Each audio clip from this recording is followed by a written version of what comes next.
नमस्कार, हमारे YouTube channel LNB electrical में आपका स्वागत है। आज हम इस वीडियो में बात करने वाले हैं स्टेप अप और स्टेप डाउन ट्रांसफार्मर क्या है, और फिर हम बताने वाले हैं स्टेप अप और स्टेप डाउन ट्रांसफार्मर के बीच अंतर। स्टेप अप और स्टेप डाउन ट्रांसफार्मर के बीच क्या अंतर है। तो सबसे पहले हम बात करते हैं स्टेप अप ट्रांसफार्मर के बारे में।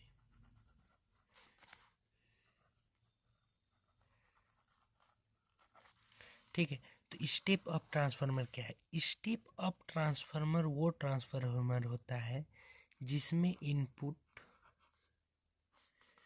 वोल्टेज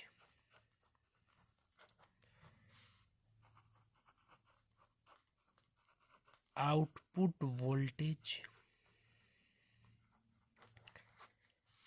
स्टेप अप ट्रांसफार्मर वो होता है जिसमें इनपुट वोल्टेज आउटपुट वोल्टेज की तुलना में कम होता है। यानी कि input voltage step up transformer में कम दिया जाता है तो आउटपुट वोल्टेज इनपुट वोल्टेज से अधिक वोल्टेज निकलता है। मतलब मेरे कहने का तात्पर्य यह है कि स्टेप अप में क्या होता है, वोल्टेज को कम से ज़्यादा किया जाता है, कम से ज़्यादा किया जाता है। स्टेप अप ट्रांसफार्मर यदि हम मान लेते हैं, यदि कोई एक स्टेप अप ट्रांसफार्मर है, उसमें हम 220 वोल्ट एसी इनपुट देते हैं तो हमारा आउटपुट 220 वोल्ट से अधिक निकलेगा, तो हम कहेंगे कि वो एक step up transformer.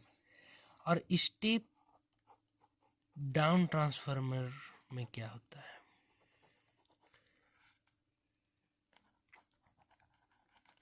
Step down step down transformer क्या होता है। स्टेप डाउन ट्रांसफार्मर वो ट्रांसफार्मर होता है जिसमें इनपुट वोल्टेज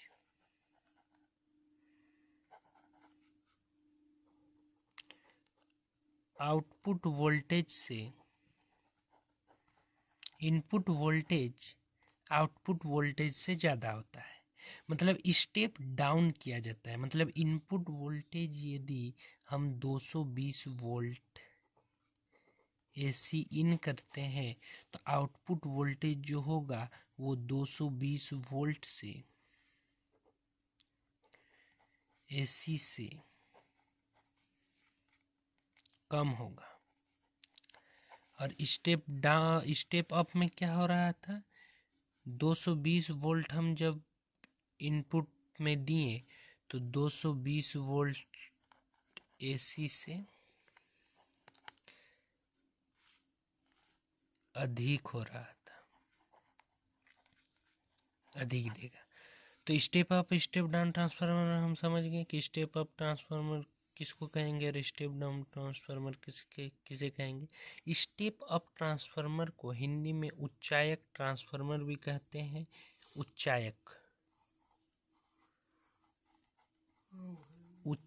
ट्रांसफार्मर भी कहते हैं, और स्टेप डाउन ट्रांसफार्मर को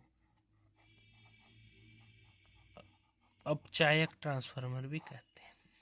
ठीक है, तो मैं आशा करता हूँ कि स्टेप अप और स्टेप डाउन आप समझ गए होंगे। अब step up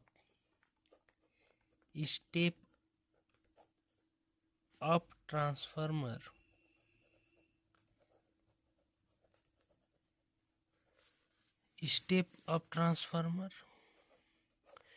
versus step down transformer के बारे में बात करेंगे।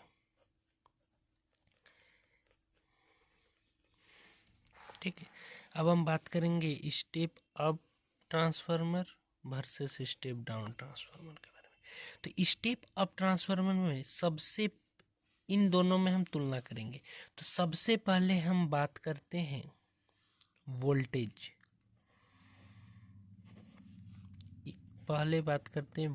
के बारे में। स्टेप अप ट्रांसफार्मर में वोल्टेज को इंक्रीज किया जाता है इंक्रीज, वोल्टेज को इंक्रीज किया जाता है। स्टेप डाउन ट्रांसफार्मर में डिक्रीज किया जाता है। ठीक है, स्टेप अप ट्रांसफार्मर में वोल्टेज को इंक्रीज किया जाता है, स्टेप डाउन ट्रांसफार्मर में डिक्रीज किया जाता है। अब हम बात करते हैं करंट की। ठीक है, तो स्टेप अप ट्रांसफार्मर में करंट डिक्रीज होती है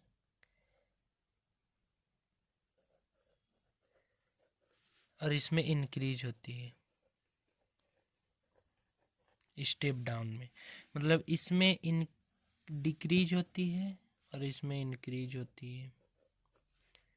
ठीक है, वोल्टेज का ठीक उल्टा है। वोल्टेज स्टेप अप ट्रांसफार्मर में बढ़ता है तो करंट कम होता है, और स्टेप डाउन ट्रांसफार्मर में वोल्टेज घटता है तो एम्पेयर बढ़ता है। ठीक है, अब हम बात करते हैं वाइंडिंग के बारे में। वाइंडिंग कैसा होता है? तो इसका जो वाइंडिंग होता है स्टेप अप ट्रांसफार्मर का, ठीक है, एक लाइन दे देते हैं तब हमें दिक्कत नहीं होगी। ठीक है, इसमें क्या होता है वाइंडिंग में,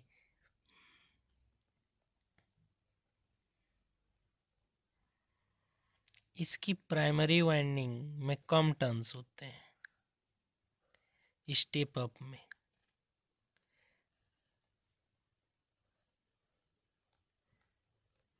सेकेंडरी की तुलना में। ये हो गया प्राइमरी, ये हो गया सेकेंडरी। ठीक है, प्राइमरी कॉइल में कम टर्न्स होते हैं और सेकेंडरी कॉइल में ज़्यादा टर्न्स होते हैं स्टेप अप ट्रांसफार्मर में। और स्टेप डाउन ट्रांसफार्मर में क्या होता है, प्राइमरी कॉइल में ज़्यादा टर्न्स होते हैं और सेकेंडरी कॉइल में कम टर्न्स होते हैं।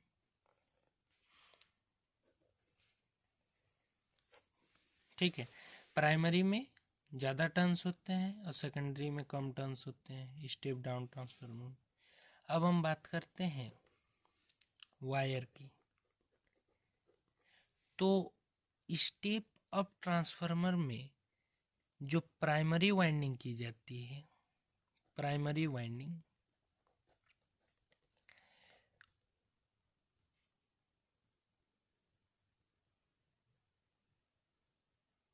वो मोटे तार से की जाती है। प्राइमरी वाइंडिंग मोटे तार से की जाती है, मोटे तार से की जाती है, मोटे तार से की जाती है। और इसमें क्या होता है स्टेप डाउन ट्रांसफार्मर में प्राइमरी वाइंडिंग पतले तार से की जाती है।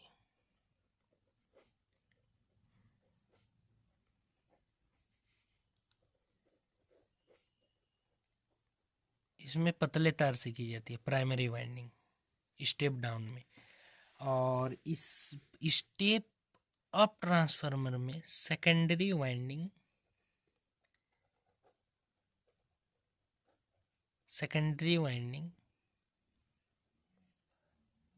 पतले तार से की जाती है,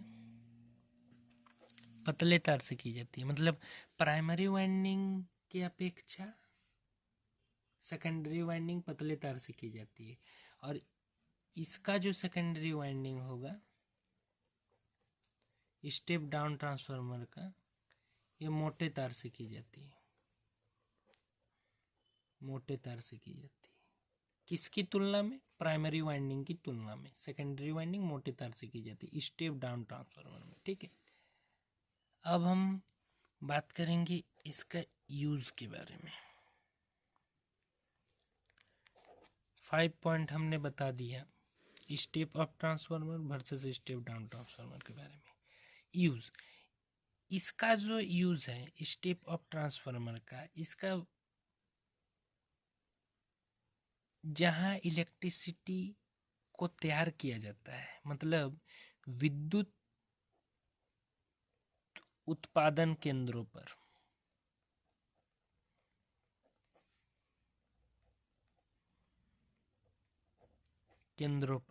इसका उपयोग किया जाता है, स्टेप अप ट्रांसफार्मर का। और इसका क्या किया जाता है, डिस्ट्रीब्यूशन के लिए,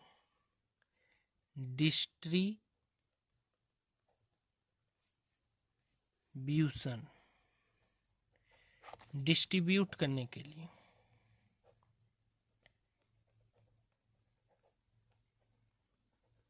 डिस्ट्रीब्यूशन के लिए इसका किया जाता है। और इसका उपयोग स्टेप अप ट्रांसफार्मर का, जहाँ इलेक्ट्रिसिटी को तैयार किया जाता है वहाँ किया जाता है, यानी कि विद्युत उत्पादन केंद्रों पर। और जैसे पावर प्लांटों में स्टेप अप ट्रांसफार्मर का उपयोग किया जाता है, और स्टेप डाउन ट्रांसफार्मर का डिस्ट्रीब्यूशन के लिए। विद्युत उत्पादन केंद्रों पर क्या होता है, वोल्टेज को बढ़ाया जाता है, इसीलिए स्टेप अप ट्रांसफार्मर का उपयोग किया जाता है। डिस्ट्रीब्यूशन के लिए कहीं से डिस्ट्रीब्यूट करना है घरों में, तो पावर हाउस में आता है, सब स्टेशन में। वहाँ बात का मतलब आया 440 वोल्ट, तो उसको घटाकर कितने किया जाता है, 220 वोल्ट, तब हमारे घरों में लाइन आता है। तो वहाँ डिस्ट्रीब्यूशन ट्रांसफार्मर यानी कि स्टेप डाउन ट्रांसफार्मर का उपयोग किया जाता है। मैं आशा करता हूँ कि आप हमारे इस वीडियो को बहुत ही अच्छी तरीके से समझ गए होंगे। धन्यवाद।